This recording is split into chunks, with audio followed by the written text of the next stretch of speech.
Welcome to the deep dive. You know, today we're ditching the scuba gear and hopping in a time machine. Oh, cool. We're going way back to ancient Japan Awesome. to explore some stories that are so wild, so out there that they make, like, Indiana Jones look like a total snooze fest. Yeah, I mean, we're talking about the Takenouchi documents. The Takenouchi documents. Yeah, a supposed chronicle of Japanese history. Okay, That goes so far back it makes the Big Bang look like yesterday's news. okay, I'm all ears. But before we get into the really good stuff, Yeah. we should probably give everyone a little background. Sure. What exactly are these Takenouchi documents? Well, imagine this. Okay. A history of Japan, Hmm. maybe even the whole world, Whoa. that's been passed down orally for thousands of years, Really? entrusted to just one person in each generation. Wow. Like a living, breathing history book. Okay, so no, like, dusty scrolls hidden in some secret temple. Right. Just one person carrying around thousands of years of history in their head. Okay. That's a risky filing system. Exactly. And that's where this Takenouchi Sukune comes in. Takenouchi Sukune. Yeah. This individual chosen from a specific lineage Okay. is said to be the sole guardian of all this historical knowledge. Wow. They memorize not just these ancient chronicles, Okay. but also a complete record of everything that happens during their own lifetime. So it's like a superpowered history teacher who's also like the star student at the same time. Yikes. How do they even pick this memory master? Is there like a history quiz show or something? Well, the stories around the Takenouchi documents say the selection process is pretty intense. Oh, really? Yeah, the new Sukune has to look a lot like the first one from like 3,000 years ago. Wow.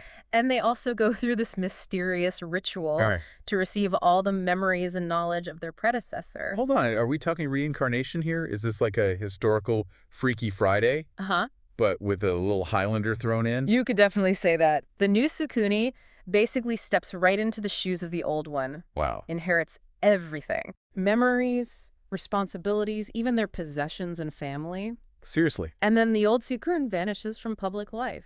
Okay, now that's where I have to ask some questions. Of course. So each Sukuni just disappears, and everybody just accepts that they've somehow transferred their consciousness into like a younger version of themselves? Right. Is there anything to back that up? Well, Or is that just a convenient way to explain away any holes in the story? that's a great question, and it's one that sparked a lot of debate. I bet. People who support the Takenouchi documents often point to the fact that each Sukune does seem to stay young forever. Oh, really? Yeah, which just adds to the mystery surrounding this whole lineage. All right, so we've got a secret society of history buffs with maybe some supernatural abilities. Mm-hmm. I have to admit I'm hooked. Haha, good. But what about the content of these documents? Yeah. What kind of alternative history are we talking about here? Well, according to those who claim to have access to the Takenouchi documents, Okay. it's a wild ride. We're Yeah. talking ancient gods, giants, lost continents, advanced technologies, Yeah. even contact with extraterrestrial beings. Wait, aliens. Now, are we going full ancient aliens here? I thought we were talking Japanese history, not science fiction. I know, it sounds pretty unbelievable, right? Yeah. But that's the thing about the Takenouchi documents. Okay. They blend history, mythology, and speculation Okay. in a way that really challenges how we normally think about the past. Okay. So let's back up a little. Sure. Before we get into all the fantastical stuff. Yeah. Tell me more about this mysterious line of Sukune. Mm. Is there anybody alive today who claims to have this knowledge? That's an interesting point you bring up. Yeah. A man claiming to be the 73rd Takenouchi Sukune. Really? He actually appeared in the media in the early 2010s. Wow. He confirmed some parts of the story. Okay. But he really emphasized the need for secrecy. Oh, interesting. He even hinted that there was pressure from his family to stay quiet, Mm-hmm. which suggests that the true contents of the documents are meant to be protected, maybe even revealed only at a specific time or under certain conditions. Okay, family drama and ancient secrets. This is getting good. Ah, But this 73rd Sukuni, did he offer any proof? well, Back up his claims? Did he share any details about what's actually in these documents? he did show some artifacts as evidence, Okay. but their authenticity is still debated today. Hmm. And he was hesitant to give too much information. I bet. But he did offer a glimpse into the world described by the Takenouchi documents. Okay. And it's a world that's very different from anything in our history books. Okay, I can't wait any longer. Spill the beans. Uh-huh. All right. What kind of alternative history are we talking about? Well, according to the 73rd Sukune, Yeah. the documents paint a picture of ancient Japan ruled by gods and giants, but not in the way you might think. How so? These figures that show up in different mythologies all over the world, Right. they aren't supernatural beings, Okay. but leaders of powerful tribes, Okay. engaging in power struggles and alliances. That shaped the course of history. So it's like a Game of Thrones prequel set in ancient Japan. I am so there. Exactly. And it gets even more interesting. Right. The documents suggest that all these tribes came from a single source, Really? a common ancestor Yeah. spreading out across the globe and establishing different civilizations. Hmm. And this challenges the idea that cultures developed independently Yeah. and points to a shared ancestral connection for all of humanity. Okay, my mind is officially blown. We've got secret societies, immortal history keepers, and a history that rewrites everything we thought we knew about civilization. This is incredible. But what happened to this 73rd Sukun?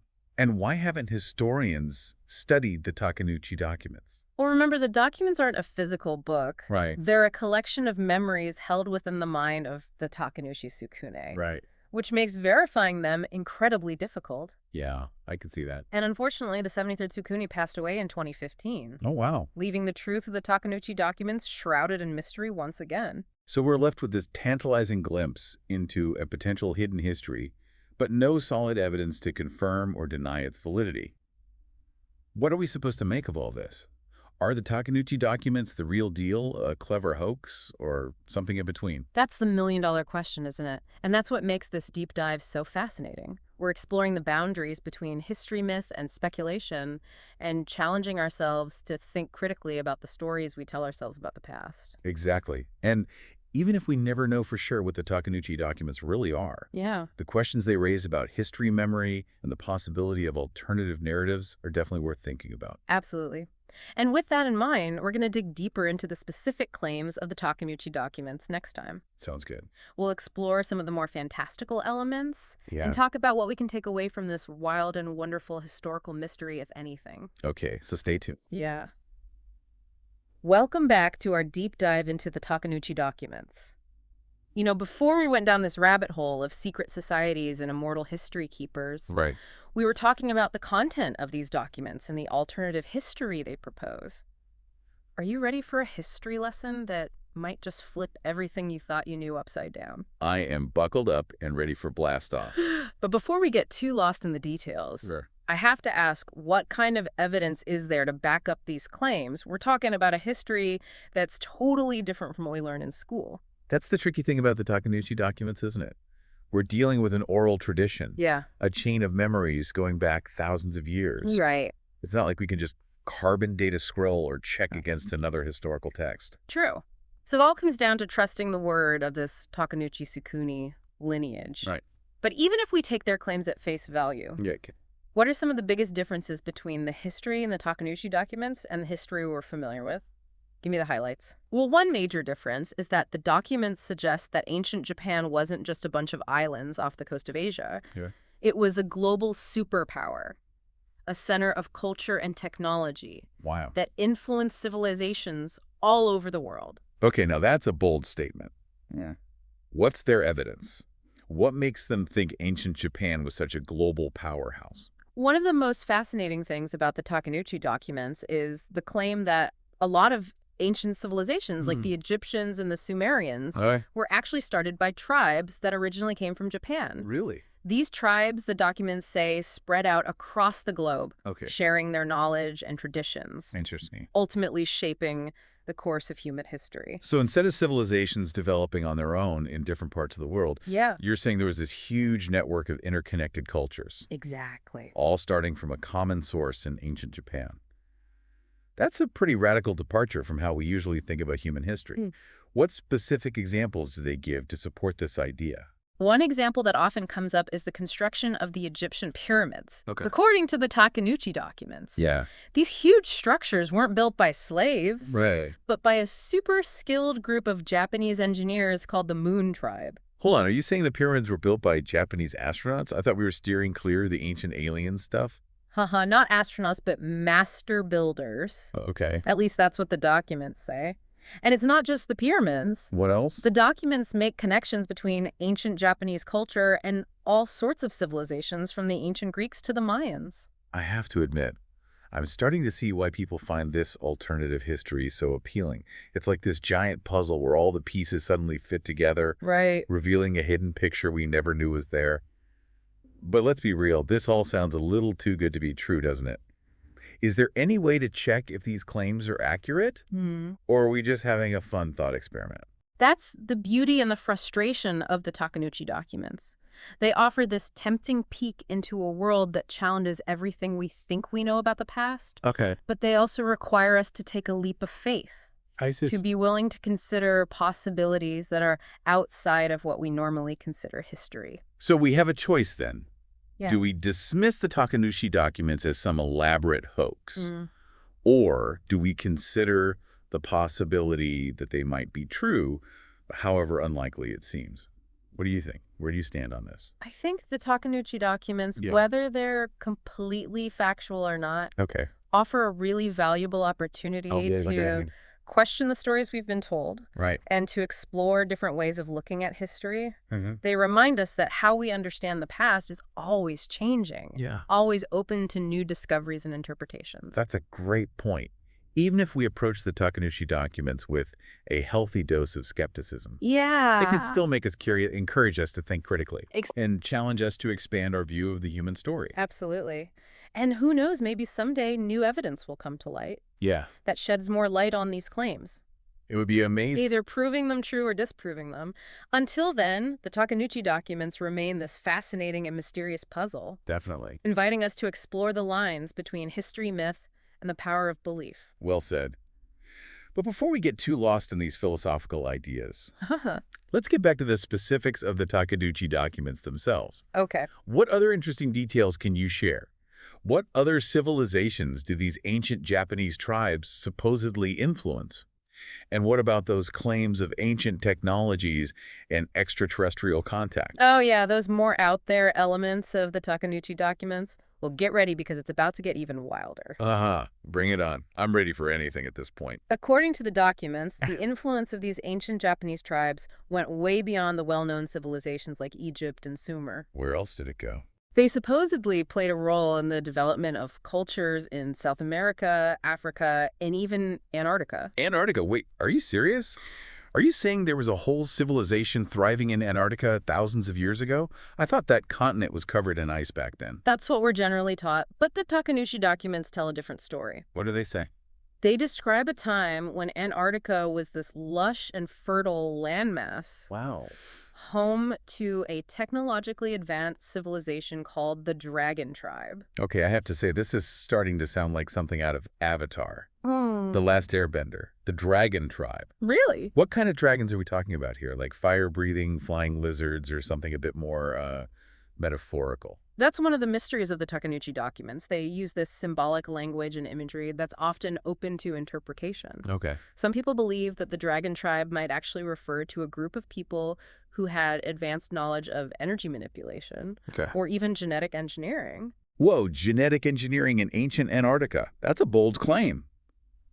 But is there any evidence to support this? Are there any archaeological finds or historical records that back up these claims? That's where it gets difficult. Remember, we're talking about an oral tradition, Right. not a written historical record. The Takenouchi documents rely a lot on symbolism and allegory, I see. which makes it tough to separate fact from fiction myth from historical reality. So it's up to each person to decide how much they believe these claims? Right. Weighing the lack of solid evidence against the possibility of a truly mind-blowing alternative history? It's a fascinating dilemma, isn't it? It really is. And that's what makes the Takenouchi documents so interesting. Yeah. They force us to confront the limits of our knowledge, the boundaries of our imagination, Right. and even the very nature of history itself. Well said. But before we wrap things up, yeah. we have to talk about the elephant, or maybe I should say the dragon in the room. What about these claims of extraterrestrial contact? Are we talking about little green men landing in ancient Japan? Uh-huh. Or is there a more nuanced way to interpret these claims? Ah, yes, the alien question. It's definitely a topic that sparks a lot of debate and speculation. I bet. But before we jump into the extraterrestrial deep end, Okay. let's think about the broader context of the Takenouchi documents. Remember, these stories were passed down orally for thousands of years, Right. a time when people understood the world very differently than we do today. That's a good point. Yeah. We can't just look at these ancient stories through our modern scientific lens. Mm. We have to try to understand them in the context of their time and culture. Exactly. And when we do that, Yeah. we see that the Takenouchi documents, Mm. like a lot of ancient mythologies, Right. use fantastical imagery and symbolism to express deeper truths about being human, Okay. about our relationship to the universe and the mysteries of where we came from. So instead of taking these claims of alien contact literally, Right. we can see them as metaphors. Exactly. Maybe representing encounters with forces or technologies that ancient people couldn't explain. Precisely. And when we look at it that way, Yeah. the Takenouchi documents become less about proving or disproving aliens Right. and more about exploring how ancient people dealt with the unknown, the unexplainable, I see. the things that filled them with awe. That's a really interesting perspective. So instead of getting hung up on debates about little green men, Uh-huh. we can appreciate the Takenouchi documents for what they really are. Yeah. A collection of stories that reflect the hopes, fears, and imaginations of people who lived long ago. Exactly. And who knows, maybe hidden within these seemingly impossible stories are grains of truth just waiting to be discovered and understood in new ways. Hmm. After all, history is full of examples of things once considered myths that turned out to be true. That's a great point. So even if we're skeptical about the Takenouchi documents, Yeah, we should still keep an open mind, definitely. remembering that our understanding of the past is always changing. Yeah. Who knows what mysteries future discoveries might uncover? Absolutely. And that's the great thing about a deep dive like this. It's not just about finding answers. Right. It's about embracing the unknown, questioning what we think we know, and broadening our horizons. Well said. And on that note, Mhm. we'll continue our exploration of the Takenouchi documents in the last part of this deep dive. Okay. We'll be delving into some of the more controversial claims Right. and discussing what they might mean for how we understand history, culture, and what it means to be human. Mm. Don't miss it. Welcome back to the deep dive. We've traveled through ancient Japan, explored alternative histories, Yeah. met gods, giants, and maybe even some aliens along the way. It's been quite a journey. It really has. Mm. But now we need to face the big question.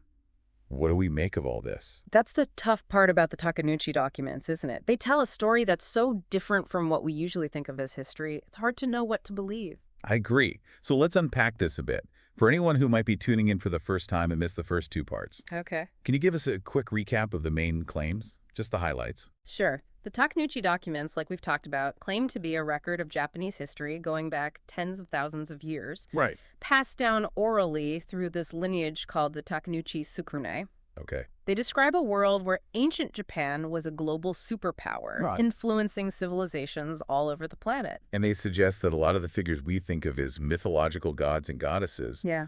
were actually real people, tribal leaders who were fighting for power and making alliances Exactly. that shaped how human history unfolded. It's like a real-life Game of Thrones, but with more kimonos and fewer dragons. Uh-huh. I like that analogy. And the documents go even further, How so? claiming that these ancient Japanese tribes had advanced technologies, Okay. made contact with extraterrestrial beings, Seriously? and even built a civilization in Antarctica. Wow. Okay, so we've got the fantastical stuff covered. Huh. What about the bigger picture, though? What are the implications of these claims?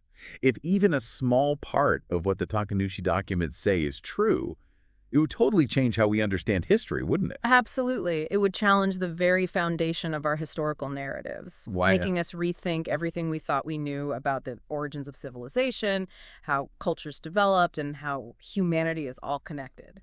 Like someone threw a bomb into the world of academia, and now everyone's running for cover. Uh-huh. Yeah, I can see that. But let's play devil's advocate for a second. Okay. What are some arguments against the Takenouchi documents being real? Why are so many historians skeptical?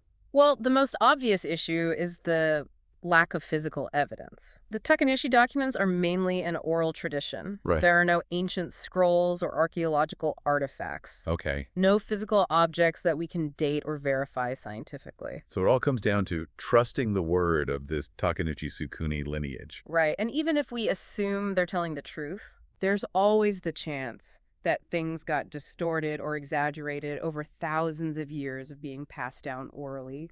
It's like a giant game of telephone. where the message might have changed a lot from the original. Exactly. And then there's the issue of cultural bias. Okay. The Takenouchi documents definitely present a very Japan-centric view of history, Okay. which some people see as a form of nationalistic propaganda. It's like ancient Japan's version of Make Japan Great Again, right? Uh-huh, yeah, something like that. But to be fair, every culture has its own biases and its own stories. It's the job of historians to sort through all of that, Yeah. to separate fact from fiction, Right. and to put together the most accurate and complete understanding of the past that we can. And while the Takenouchi documents might not meet the usual standards of historical evidence, Yeah, they can still be really valuable for understanding ancient Japanese beliefs, mythology, and cultural identity. definitely. They offer a glimpse into a different way of seeing the world, I see. a different way of understanding our place in the grand scheme of things. And who knows, maybe someday archaeologists will dig up something that supports some of the claims made in the Takenouchi documents. Wouldn't that be amazing? It would be incredible. It would totally shake up the fields of history and archaeology. But even if that never happens, Yeah. the Takenouchi documents still remind us that history isn't set in stone. It's a story that's constantly changing, shaped by new discoveries, new interpretations, and new perspectives. That's a great point. It shows how important critical thinking is. Being open-minded and willing to question what we think we know about the past. The Takenouchi documents might not give us all the answers, Sure. but they definitely make us ask some really interesting questions that are worth thinking about. What do you think about the Takenouchi documents? Let us know on social media. And if this deep dive has made you curious, Yeah. we encourage you to do your own research, explore different viewpoints, and come to your own conclusions. The great thing about history is that it's a journey of discovery full of surprises and endless possibilities. Well said. And with that, we've reached the end of our deep dive into the Takenouchi documents. We hope you've enjoyed exploring these alternative histories, secret societies, and mind-blowing claims that make us rethink the past. Until next time, keep diving.